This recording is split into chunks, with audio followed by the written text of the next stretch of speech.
Hello friends, स्वागत है आपका हमारे यूट्यूब चैनल कॉम्पिटिटिव वर्ल्ड में। तो दोस्तों, आज 25 फरवरी 2024 एसबीआई क्लर्क का मेंस का पेपर था और एक्चुअली अभी पेपर चल रहा है। सेकंड शिफ्ट का पेपर अभी चल रहा होगा। मेरा पेपर फर्स्ट शिफ्ट में था तो मेरा पेपर हो गया। तो उसके रिगार्डिंग अभी इसका एक और दिन का पेपर होना है 4 तारीख को इस बार, क्योंकि 2 दिन में आपका मेंस का पेपर हो रहा है। तो 4 तारीख को इसका मेंस का एक शिफ्ट और होना है, ठीक है। उसके रिगार्डिंग जो भी मुझे लगा, मैंने जो पेपर दिया, मेरे कितने अटैम्प्ट्स हुए, कैसा था पेपर में किस तरह के क्वेश्चंस आए थे, तो मैं एक सेल्फ गिवन एनालिसिस पे वीडियो बना दे रहा हूँ, जिससे आने वाले दिन में, मतलब आने वाला तो एक दिन का ही पेपर है। अभी 4 तारीख को पेपर शेड्यूल्ड है, तो उस दिन जिन भी कैंडिडेट्स का पेपर है वो कम से कम तैयार होके जाएँ, क्योंकि 15 तारीख को रिज़ल्ट था और 25 तारीख को पेपर हो गया। और उसके पहले थोड़ी बहुत मुश्किलें भी चल रही थी, तो उस तरीके से प्रिपरेशन भी नहीं हो सकी और ना ही प्रैक्टिस हो पाया। तो फिर भी उसके रिगार्डिंग जो भी बन सका उतना हुआ। कहाँ से किया, क्या किया, वो भी बता दूंगा, कितना अटैम्प्ट हुआ। बाकी तो रिज़ल्ट के दिन ही पता चलेगा क्या होता है कि नहीं होता सिलेक्शन। चलो तो स्टार्ट करेंगे। वीडियो हमारा रहने वाला है आपका एसबीआई क्लर्क मेंस। आज का जो मेंस में आपका सेल्फ गिवन एग्जाम एनालिसिस है। पेपर आपका मेरा था 25 तारीख को, शिफ्ट पहला था, ठीक है।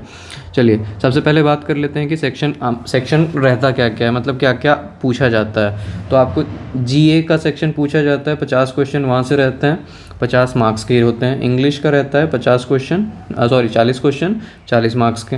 क्वांट रहता है आपका 50 क्वेश्चन 50 मार्क्स का, और रीजनिंग रहता है आपका 50 क्वेश्चन 60 मार्क्स का। हालांकि यहाँ पे लिखा होता है reasoning and computer aptitude, but computer से क्वेश्चन नहीं होते हैं। रीजनिंग के आपके क्वेश्चन रहते हैं 50, नंबर होते हैं 60। 190 क्वेश्चन टोटल में होता है और 200 मार्क्स के आपका पेपर होता है। पूरा जो समय आपको मिलता है सेक्शनल टाइमिंग होता है। ओवरऑल टाइम अगर मैं बताऊं आपको तो 160 मिनट का होता है पेपर आपका, ठीक है। 2 घंटे 40 मिनट का पेपर आपका होता है, ठीक है। अब चलिए, अब सीधी बात करते हैं हम पहला सेक्शन जो हमारा खुलता है। और एक बात और हाँ मैं बता दूं कि एक बात और अगर इम्पॉर्टेंट मैं आपको बताना चाहूँ कि भाई पेपर आपका इसी सेक्शन में ओपन होता है, ठीक है। जैसा मैंने यहाँ पे लिख रखा है, जैसे आप पेपर ओपन करोगे, पेपर आपका जैसे ही शुरू होगा तो सबसे पहले आपको देखने को मिलेगा जीए। मतलब आज तो वैसा ही मिला, तो आज वैसा मिला तो हर शिफ्ट में हर पेपर में आपको वैसा ही देखने को मिलेगा। पहला सेक्शन आपका जीए था, दूसरा सेक्शन आपका उसके बाद इंग्लिश खुला, उसके बाद क्वांट खुला, उसके बाद एंड में रीजनिंग खुला, ठीक है। तो इसी सीक्वेंस में आपका पेपर रहने वाला है। अगर हम बात करें जीए से 50 क्वेश्चन था। जीए से 50 क्वेश्चन था आपका, मतलब मोस्टली जो क्वेश्चन था वो डेटा बेस्ड था, ठीक है। डेटा बेस्ड क्वेश्चन यहाँ पे थे, मतलब डेटा तो आपको याद करना ही होगा। और करंट अफेयर्स की अगर हम बात करें तो करंट अफेयर्स तो ऐसे वेटेज यहाँ पे काफ़ी ज़्यादा रहता है। तो जनवरी से बहुत सारे क्वेश्चंस पूछे गए थे।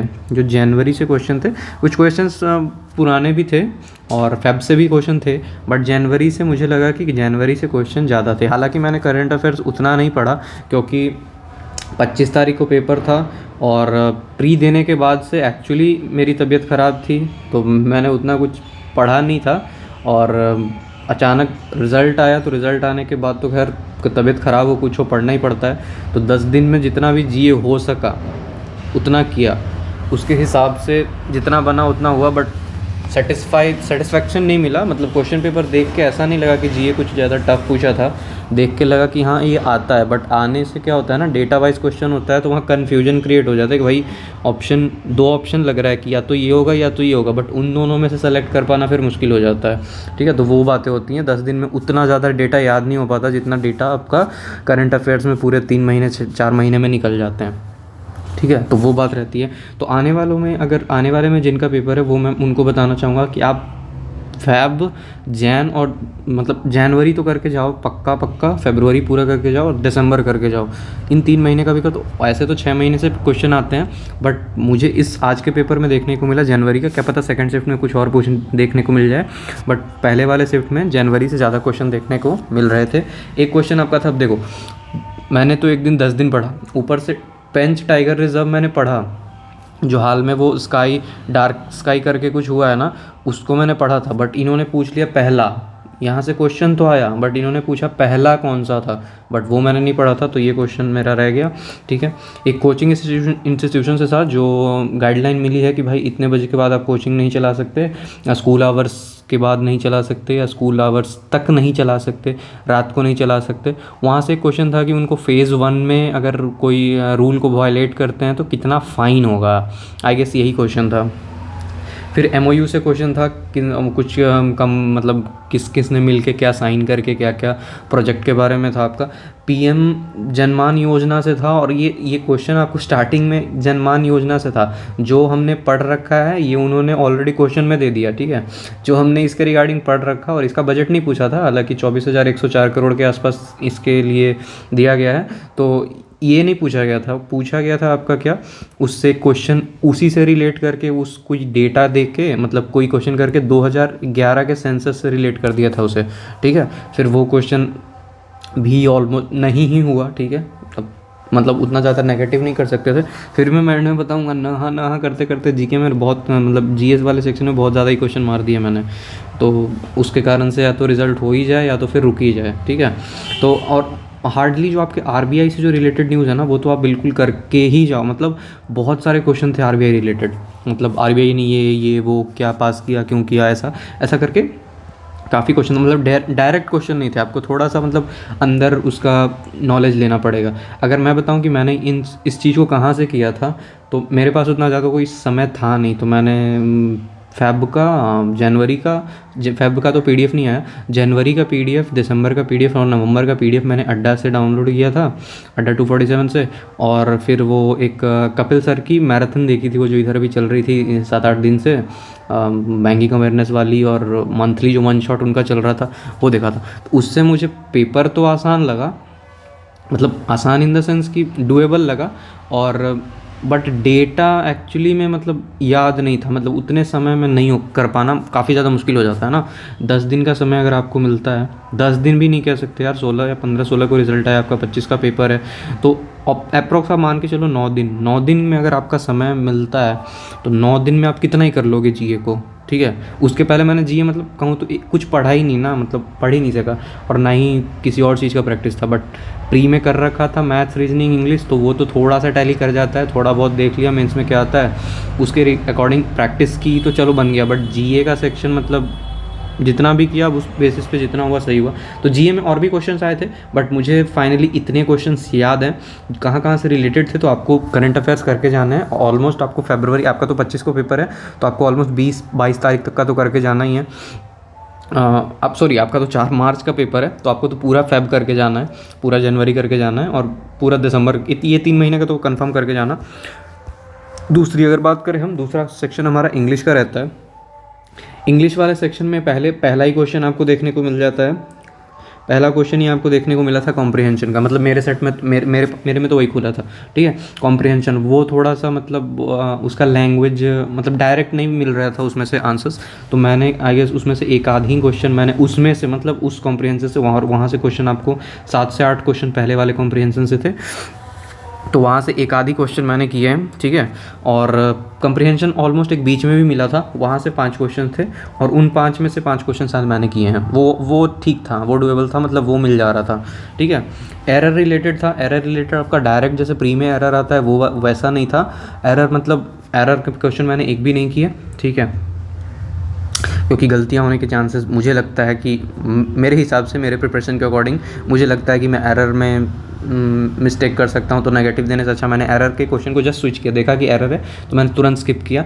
बट हाँ, क्वेश्चन थे कुछ लाइन वाइज थे, उसमें आपको बताना था कि किस में एरर है या कौन सा एरर फ्री है, ऐसा कुछ क्वेश्चन था। बट हाँ, था एरर रिलेटेड ही, ठीक है। आपका फिर सेंटेंस रीअरेंजमेंट था, ये आपको अलग से, जैसे वो जंबल्ड वाला नहीं था कि फर्स्ट सेंटेंस बताइए, सेकंड सेंटेंस बताइए, थर्ड सेंटेंस, ऐसा नहीं था। आपको 4 सेंटेंस दे रखे थे, 3 से 4 सेंटेंस आपको दे रखे थे, उनको आपको रीअरेंज करना था। ऑप्शन में आपको ऐसे मिल जा रहे थे ABCD या BCAD ऐसे करके ऑप्शन मिल रहे थे, वो आपको वैसे क्वेश्चन थे। वर्ड रिप्लेसमेंट की बात करें तो वर्ड रिप्लेसमेंट भी आपका ऐसा सच इजी, मतलब मेंस लेवल आप अकॉर्डिंगली देख रहे हो, मेंस लेवल में कैसा क्वेश्चन आ रहा था आपका। वर्ड रिप्लेसमेंट में आपको सेंटेंस दिए हुए हैं 3, और ठीक है, एक और ऑप्शंस में आपको जैसे 3 सेंटेंस दिए हुए हैं और तीनों में एक एक बोल्ड करके वर्ड दे दिया गया है, ठीक है। और नीचे 4 ऑप्शंस हैं, चारों ऑप्शन में 3-3 वर्ड हैं। अब तीनों वर्ड में उस बोल्ड वाला जो वर्ड है उसमें कौन सा वर्ड रिप्लेस करके उसके मीनिंग को मीनिंगफुल बना सकता है। तो ऐसा क्वेश्चन था आपका वर्ड रिप्लेसमेंट से। यहाँ से भी 3 से 4 क्वेश्चन आपके रहे होंगे। फिर cloze test type, cloze test मतलब फिल इन द ब्लैंक्स ही था, तो क्लोज टेस्ट ही बोलेंगे उसे। इसमें मुझे पक्का याद है 7 क्वेश्चन था, क्योंकि ये सबसे एंड में आया था और शायद G number fill in the blanks तक गया था, तो जी मतलब 7 तो जाता ही है, और शायद मेरा एंड में ये वाला जी वाला छूट गया था। ठीक है, तो इससे ये क्वेश्चन थे आपको इसमें। और इसमें ये क्या था ना, इसमें आपका जो वो था उसमें आपका फिल इन द ब्लैंक्स तो पैसेज में आपको दिख रहा है यहाँ पे, लेकिन जो क्वेश्चन दिख रहा है कि भाई यहाँ पे A number fill in the blanks है, इसमें क्या फिल होगा, तो वहाँ आपके पास 3 ऑप्शंस दे रखे हैं, क्वेश्चन में ही 3 ऑप्शंस दे रखे हैं। ठीक है, यहाँ पे जो राइट साइड में आपका पैसेज है, यहाँ पे फिल इन द ब्लैंक्स है, यहाँ लेफ्ट साइड में, और यहाँ राइट साइड में आपको क्वेश्चन है कि ए में कौन सा फिल होगा, और यहाँ पे 3 ऑप्शन करके 1 2 3 करके दिए हैं, और फिर फाइनली आंसर में दिया है कि 1 2 दोनों होगा, या 1 2 3 दोनों होगा, या सिर्फ एक होगा, या कोई नहीं होगा। तो इस तरीके से आपका क्लोज टेस्ट में ये 7 क्वेश्चन थे। ठीक है, फिलर्स के भी क्वेश्चन थे, मतलब फिल इन द ब्लैंक्स वो भी थे, मतलब डबल, मतलब फिल इन द ब्लैंक्स एक है और उसमें आपको फिल करना है कि भाई सिर्फ एक होगा या सिर्फ 2 होगा या कोई नहीं होगा, ऐसा करके 2-3 क्वेश्चन था। ठीक है, क्वांट की बात करें, क्वांट में आपका डीआई आया था, सबसे पहले डीआई खुल गया और डीआई ने मेरा बहुत समय ले लिया। ठीक है, तो सबसे कम अटेम्प्ट मेरे तो क्वांट में ही रहे हैं। तो डीआई आपका एक टेबल बेस्ड, मतलब इसको टेबल बेस्ड तो मैंने लिख दिया, बट टेबल बेस्ड आप ना कह के इसको बार ग्राफ भी कह सकते हो, क्योंकि बताऊं तो यहाँ पे एक बार ग्राफ बना हुआ था, वहाँ पे एक इंटरनेशनल कॉल और डोमेस्टिक कॉल का डेटा दे रखा था। 6 लोग थे वहाँ पे, मतलब ABCD 6 लोग ऐसे थे, उनका इंटरनेशनल कॉल और डोमेस्टिक कॉल। तो एक बार वो डेटा बार ग्राफ में बताया गया था। ठीक है, एक बार ऐसे ग्राफ बनाया हुआ है और इधर ABCD दिखाया गया है और इधर वो नंबर ऑफ़ कॉल्स या जो भी थे वो दिखाए गए हैं, और नीचे उनका एक टेबल बनाया गया है और रेशियो दिखाया गया है इंटरनेशनल प्लस डोमेस्टिक, और शायद ऑनगोइंग और ऑनवर्ड या ऑन कम ऐसा कुछ था। मतलब फिर नीचे आपका उन सब का रेशियो बताया गया था। वहाँ पे एक डेटा मिस भी था और एक वेरिएबल था, एक मतलब D या C का ऐसे 2:A था और एक तो पूरा ही मिसिंग था। ठीक है, पहला क्वेश्चन इसका मैंने देखा था, मुझे लगा क्वेश्चन देख के कि भाई डूएबल है, आसान है, बट इसमें थोड़ा सा समय मेरा लग गया, बट बना भी नहीं। और पहला क्वेश्चन ही था ऐसा कुछ कि अगर AED का एवरेज 35 है तो E का आउटगोइंग या इनकमिंग या इनवर्ड या आउटवर्ड ऐसा कुछ क्या निकालना। तो वो इस हिसाब से रेशियो और टेबल के हिसाब से मैंने निकाला, तो मेरा कुछ और आ रहा था, तो दैट्स वाई मैंने फिर इसको स्किप किया। 4 से 5 मिनट तो गए इसमें। हालांकि करना आपको क्या है, मैं घर से जो सोच के गया था कि भाई नहीं, पहले क्वेश्चन पूरा देख लेना है, जहाँ जहाँ पे वो मिसलेनियस छोटे क्वेश्चन मिलेंगे पहले उसे करना है, बाद में किसी को करना है। बट ये देख के लग गया कि हो जाएगा, मैं इसमें फंस गया। तो वही गलती आपको नहीं करनी है, आपको सबसे पहले वही ढूंढ के सब कुछ कर लेना है, उसके बाद ही टाइम बचे तो फिर इन सब पे आना है। ठीक है, एक आपका डीआई फिर पाई चार्ट भी था। इसमें मंडे टू थर्सडे का कुछ डेटा दिया हुआ था पाई चार्ट में, कुछ परसेंटेज एक आध डेटा परसेंटेज में था और बाकी सब वेरिएबल्स थे। ठीक है, और एक वैल्यू आपको नीचे नोट करके दे दिया गया था कि मंडे और थर्सडे का डिफरेंस था, एक वैल्यू कुछ गिवन था, अब वो वैल्यू एग्जैक्ट तो याद नहीं है बट था। ठीक है, और बाकी सारे अदर डेटा जो भी पाई चार्ट में थे वो वेरिएबल्स थे, और क्वेश्चन में कुछ वेरिएबल्स ही दिख रहा था, तो मैंने इसको तो स्किप ही कर दिया था। फिर एक आपका मिसिंग टेबल डीआई था, ये आपका प्रॉफिट लॉस पे बेस्ड था, मतलब उसमें CP SP MP डिस्काउंट ये सब था, और वहाँ पे आई गेस 4 लोग थे या 3 लोग थे, ये ध्यान नहीं आ रहा। मतलब इस तरीके से ABCD ऐसे थे, और यहाँ पे आपका बना हुआ है, यहाँ पे किसी का CP, यहाँ पे SP, यहाँ पे डिस्काउंट, यहाँ पे टोटल मार्क प्राइस, ऐसे करके डेटा था और मिसिंग था। मतलब कुछ का एक आध का गिवन है, गिवन भी था आपका वेरिएबल्स में, सारा XY में था। तो ये भी लगा कि थोड़ा टाइम लेगा। फिर केसलेट भी आया था शायद, मैंने ध्यान नहीं दिया क्योंकि काफ़ी समय लग चुका था ऊपर ही, तो मैंने स्किप करने में मुझे लेकिन लगा कि केसलेट भी आई थी शायद 2 से 3 क्वेश्चन वाली, ये 3 क्वेश्चन वाली तो थी शायद एक, और ज़्यादा भी हो सकती है, तो एक्चुअली ध्यान नहीं है, बट हाँ केसलेट थी शायद। फिर आपका Q1 क्वांटिटी 1 क्वांटिटी 2 का क्वेश्चन था, यहाँ तो 3 से 4 क्वेश्चन डेफिनेट थे। ठीक है, और इसमें काफ़ी सारे क्वेश्चन थे, मतलब क्वांटिटी 1 क्वांटिटी 2 में आपका परसेंटेज का भी क्वेश्चन था और शायद एवरेज का भी था, मतलब था ऐसा। डेटा सफिशिएंसी का भी क्वेश्चन था आपका 3 से 4। रॉन्ग नंबर सीरीज़ आए थे आपके, 2 से 3 क्वेश्चन, ठीक है। अप्रोक्सीमेशन या सिंप्लीफिकेशन आप कह सकते हो, तो वो 3 से 4 क्वेश्चन उसके थे। क्वाड्रेटिक इक्वेशन भी आपको देखने को मिला था, ये भी शायद 2 से 3 क्वेश्चन आपको देखने को मिल जा रहा था, ठीक है। बाकी अर्थमेटिक था, तो अर्थमेटिक में नंबर तो नहीं बताऊंगा, हालांकि अर्थमेटिक के क्वेश्चन मैंने 1 या 2 ही बनाए हैं शायद, उतना ध्यान तो नहीं है, बट हाँ टॉपिक बता सकता हूँ जो जो क्वेश्चन मैंने एक्चुअली फास्ट रीड किए थे। तो एक पार्टनरशिप का क्वेश्चन था, पार्टनरशिप का एक्चुअली 2 क्वेश्चन था, ठीक है, पार्टनरशिप का 2 क्वेश्चन था, और एवरेज का था, टाइम एंड वर्क का था, बोट एंड स्ट्रीम का था, और एक ट्रेन का था। इतने क्वेश्चन मतलब ये तो था, ठीक है। और मतलब मैथ्स भी आपका मतलब टाइम टेकन तो था। अब खैर मुझे टाइम टेकन लग सकता है क्योंकि मेरी प्रैक्टिस उतनी नहीं रही इन लास्ट कुछ दिनों में। प्रैक्टिस बिना प्रैक्टिस के जाओगे तो पेपर तो ऑब्वियस है कि थोड़ा ज़्यादा ही, मतलब जितना टफ़ ऑलरेडी होगा उससे ज़्यादा ही टफ़ लगता है, तो वो बात है। बहुतों लोगों ने बनाया भी होगा, काफ़ी अटैम्प्ट्स रहे होंगे, बट मेरे मैथ्स में काफ़ी अटैम्प्ट मतलब क्वांट में अटैम्प्ट्स कम हुए, ठीक है। फिर आता है बात रीजनिंग का, तो रीजनिंग भी ठीक ठाक था। रीजनिंग मतलब स्टार्टिंग ही पेपर आपका एलआर से हुआ था, लॉजिकल रीजनिंग से, और स्टार्टिंग से मैंने बनाया था। इसमें से भी 3-4 क्वेश्चन बनाए, अब गलत होंगे तो यही होंगे, बाकी तो रीजनिंग में मेरा 100% होगा एक्यूरेसी। गलत होंगे तो यहाँ से गलत हो सकते हैं, मैंने यहाँ के 3-4 क्वेश्चन बनाए हैं, ठीक है। अब पज़ल था आपका 3 से 4 क्वेश्चन, पज़ल्स भी था यहाँ पे। इनपुट आउटपुट का एक क्वेश्चन था जो मैंने इस पे 1 आध मिनट देखा, समझने की कोशिश की, बट टैकल नहीं हुआ कि किस तरीके से स्टेप्स बढ़ रहे हैं, तो फिर मैंने इसको स्किप किया। हाँ 5 क्वेश्चन लेकिन यहाँ से थे एकदम एक्यूरेट। इनइक्वालिटी था आपका 2 से 3 क्वेश्चन। फिर कोडेड ब्लड रिलेशन था, ठीक है। कोडेड ब्लड रिलेशन आपको देखने को मिला था 3 से 4 क्वेश्चन, ठीक है। आपको सिंबल दे रखा था $, ये करके, मतलब A is mother of B, ऐसा करके था। फिर उधर बगल में आपको उसको डिकोड करके आपको उसका फिगर बना के उसमें रिलेशन पता करना था। रिवर्स सिलोजिज्म था आपका 3 से 4 क्वेश्चन, ये भी था, मतलब ऑलरेडी कंक्लूजन दे के रखा है और आपको ऑप्शन ऊपर कंक्लूजन नीचे स्टेटमेंट, और फिर पता करना है कि कौन सा स्टेटमेंट उसमें फॉलो कर रहा है, ऐसा था। डेटा सफिशिएंसी का क्वेश्चन इसमें भी था, और पूरा डेटा सफिशिएंसी इसका ऐसा होता है कि आपको तो मतलब कोई क्वेश्चन ऐसा होता है कि बनाना पड़ जाता है ना, वो उसमें 7-9 बॉक्स लगे हुए हैं। एक पज़ल इसमें था शायद आपका जिसमें 13 फ्लोर थे और 9 लोग रहते थे, या 8 लोग रहते थे, या 13 ऐसा कुछ था। और उसमें और कुछ था तो मैंने पढ़ा नहीं था उसको, उतना समय नहीं था, मतलब रीजनिंग थोड़ा लेंदी पेपर था, मतलब बड़ा क्वेश्चन था इसमें काफ़ी। और वन लाइनर्स भी थे इसमें, मतलब one liners in the sense कि एक वर्डिंग, मतलब कोई नंबर्स थे, नंबर्स गिवन थे, नंबर्स में ऑड वाले को ये करना, मतलब नंबर रिलेटेड था।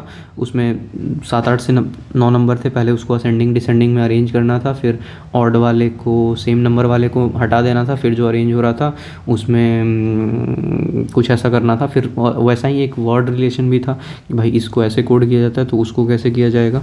और कंपैरिजन बेस्ड पजल था, मतलब मार्क्स रिलेटेड था शायद, या वेट रिलेटेड था, ऐसा कुछ कि भाई इसका इससे ज़्यादा है, उसका उससे ज़्यादा है, उसका उससे ज़्यादा, ऐसा एक। और फिर बॉक्स बेस्ड पजल था, और आपका मंडे टू फ्राइडे करके भी एक था। वो सब आ रहा था आपका डेटा सफिशिएंसी में, ठीक है, मतलब क्या सफिशिएंट है आंसर करने के लिए है कि नहीं है, वही बस। बाकी वन लाइनर्स इसमें थे 2-4 क्वेश्चन या 1-2 क्वेश्चन थे, मतलब नंबर्स थे, और आपके उसमें इंस्ट्रक्शंस दिए हुए थे, और एक आपको डिकोड करने वाला था, उसमें इंस्ट्रक्शन दिया हुआ था सारा कि अगर दोनों वर्ड वोवेल हैं तो ये होगा इसका सिंबल, फिर ये कॉन्सोनेंट है, कॉन्सोनेंट के आगे वाला अगर एक और कॉन्सोनेंट है तो इसका कोड ए है, 1 है। फिर n तक जा रहा था वो 8 तक, उसी तरह फिर बाकी जो बीच में बच जा रहे थे उसका कोड दे रहा था %। उसके बाद एक वर्ड का आपको कोड निकालना था, ठीक है। और बाकी वैसा ही क्वेश्चन था, वैसा 1 आध क्वेश्चन था। तो रीजनिंग आपका ओवरऑल ऐसा था। बात करें मेरे अटैम्प्ट की, तो मेरा अटैम्प्ट क्या रहा है, तो मेरा अटैम्प्ट जो आपका रहा है मैं बताऊंगा। जीए में मैंने इतना अटैम्प्ट कर लिया कि मुझे खुद विश्वास नहीं हो रहा, ठीक है। तो जीए में मेरे अटैम्प्ट हो गए हैं 24, ठीक है। जी में 24 अटैम्प्ट है। एक्यूरेसी का कोई पता नहीं है यहाँ पे, मतलब यहाँ पे मैं नहीं बोल सकता कि मेरा एक्यूरेसी 50% है कि 60% है कि 80% है कि 10% है कि 20% है, मुझे नहीं पता। मुझे क्योंकि मैंने कहा ना कि वो मुझे नहीं लग रहा था कि जीए वाला सेक्शन इतना ज़्यादा टफ है, ठीक है। मतलब बहुत ज़्यादा आसान भी नहीं कहूँगा कि जो लोग नहीं पढ़ के गए हों या कुछ नहीं। तो मैंने जितना पढ़ा उतना मुझे क्वेश्चन देखा लग रहा था कि हाँ ये मैंने पढ़ा है, बट एक्यूरेट नहीं पता था इसके अंदर। 10 दिन में उतना डीप घुसने का समय तो नहीं था, ऊपर पता चल रहा था कि हाँ मैंने पढ़ा है, थोड़ा और पढ़ा होता तो हो जाता। इस तरीके से था।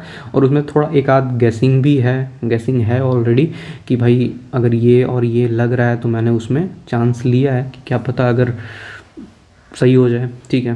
तो जीए वाला सेक्शन मेरा ये रहा है। इंग्लिश में मेरे 28 हैं, यहाँ अप्रॉक्स मान के चलो तो 80 to 85% एक्यूरेसी तो रहनी ही चाहिए। बाकी अगर नहीं रहे तो क्या पता, इंग्लिश में है। बाकी क्वांट में मेरे 12 क्वेश्चन ही हुए हैं, क्वांट में 12 क्वेश्चन हुए हैं, रीजनिंग में 20 क्वेश्चन हुए हैं, ठीक है। यहाँ आपको 28 हो गए, यहाँ आपको 24 हो गए, यहाँ 12 हो गए, यहाँ 20 हो गए। टोटल आप कर लोगे तो ये 40 हो गए, ये 50 हो गए, 70 हो गए, 80 हो गए, 84 क्वेश्चन हो गए, ठीक है। 84 क्वेश्चन, हालांकि 84 क्वेश्चन इज मतलब not a very good attempt. मतलब अगर ये 90 to 95 चला जाता और वहाँ एक्यूरेसी 80-85% रह जाती तो मे भी रिज़ल्ट हो जाए। बट अब 84 क्वेश्चन है, यहाँ अगर एक्यूरेसी नहीं रहा तो आई गेस रिज़ल्ट थोड़ा सा मुश्किल हो जाएगा।